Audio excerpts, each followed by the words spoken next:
அது நடக்க வாய்ப்பு இருக்கிறது. ஏற்கனவே ஏஐ நிறைய தண்டனை கொடுத்ததை நம்ம பார்த்துருக்கிறோம்.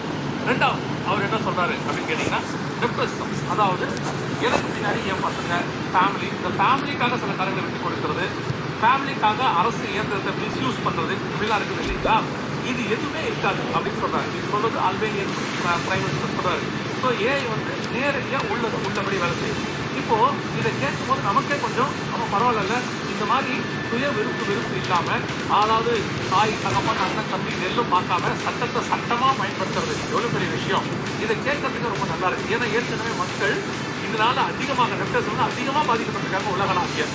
மூணாவது மிக முக்கியமானது, முரண்பாடு இல்லாத ஒரு அமைச்சர். அதாவது என்னன்னு கேட்டா, ஒரு அமைச்சர் சொல்றாரு, அது இன்னொரு அமைச்சர் எதிர்ப்பு தெரிவிக்கிறாரு. உள்ளுக்குள்ளேயே நிறைய பிரச்சனைகள் வருது இல்லையா, எதிர்ப்பு கிளம்புறது இல்லையா? அதுக்கு பதிலாக ஒத்த கருத்துடைய ஏஐ டெக்னாலஜி உள்ள மினிஸ்டர்ஸ், இவங்க அத்தனை பேரும் ஒரே ப்ரோக்ராம். அப்போ ஆட்டோமேட்டிக்காக ஒரு பிரைம் மினிஸ்டர் கொண்டு வராருன்னா எதிர்ப்பே இருக்காது, அத்தனை பேரும் அதை அக்செப்ட் பண்ணிப்பாங்க. இதெல்லாம் அது வந்து அட்வான்டேஜ் அப்படின்னு சொல்றாரு. இதுக்கு டிஸ்அட்வான்டேஜ் பற்றி எதுவும் அவர் பேசவே இல்லை, அட்வான்டேஜ் பற்றி தான் பேசியிருக்காரு. அதனால கவனிச்சு கொள்ளுங்க. முதல்